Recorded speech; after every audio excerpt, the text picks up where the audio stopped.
নির্বাহী বিভাগের আজ্ঞাবহ না হয়ে নির্বাচন কমিশন যাতে স্বাধীনভাবে কাজ করতে পারে সে লক্ষ্যে আইনগত সংস্কার করা হচ্ছে বলে জানিয়েছেন নির্বাচন ব্যবস্থা সংস্কার কমিশনের প্রধান ডক্টর বদিউল আলম মজুমদার। শুধু ফ্যাসিবাদের অবসান নয়, জন আকাঙ্ক্ষা বাস্তবায়নে রাজনৈতিক দলগুলোর সদিচ্ছা প্রয়োজন বলে মনে করেন তিনি।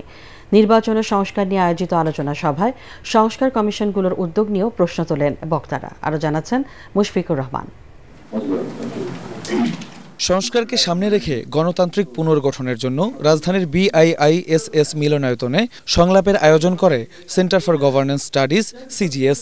সংস্কারকে গুরুত্ব দেওয়ার পাশাপাশি জনগণের ইচ্ছার প্রতিফলন বাস্তবায়নে দ্রুত নির্বাচন আয়োজন জরুরি বলে মনে করেন আলোচকরা।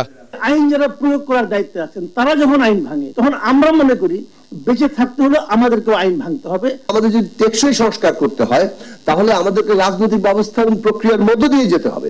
বিএনপি চেয়ারপারসনের উপদেষ্টা জহির উদ্দিন স্বপন মনে করেন রাজনৈতিক দলগুলোর ঐক্যবদ্ধতা বহির্ভূতভাবে সিদ্ধান্ত গণতন্ত্রের পথে বড় চ্যালেঞ্জ। তারা তাদের চাহিদা পূরণ না হওয়া পর্যন্ত জনগণকে ঘুমিয়ে থাকতে পরামর্শ দিবেন, নির্বাচনকে স্থগিত রাখার পরামর্শ দিবেন।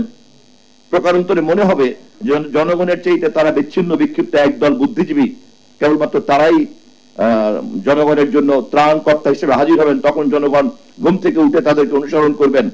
এমন ধরনের মনোজগৎ অবচেতন ভাবে আমাদের অনেক বুদ্ধিজীবীদের মধ্যে কিন্তু কাজ করে। বক্তারা বলেন অর্থনৈতিক সংকটের মাঝে জনস্বার্থমূলক উদ্যোগ নিতে না পারলে ব্যর্থতার দায় নিতে হবে অন্তর্বর্তী সরকারকে। এই দুর্মূল্যের সময় তাদের ওয়েলফেয়ারের কথা আমরা ভাবছি।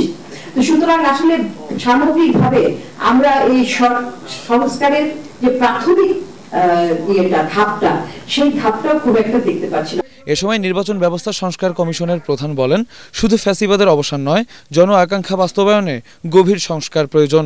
গণতান্ত্রিক পুনর্গঠন করতে হয়, তাহলে আমাদের যে নিয়োগ পদ্ধতি বদলাতে হবে, আমাদের আইন কানুন বিধিবিধান ইত্যাদির পরিবর্তন করতে হবে। এই জন্য সংস্কার, এবং একই সাথে যারা অন্যায় করবে তাদের কনসিকুয়েন্স থাকতে হবে, তাদের যেন অন্যায়ের বিহিত হয় সেরকম ব্যবস্থা থাকতে হবে। তবে নারীদের জন্য কোটা সংরক্ষণকে বৈষম্য দূর করার টুল বলে মনে করেন ডক্টর বদিউল আলম মজুমদার।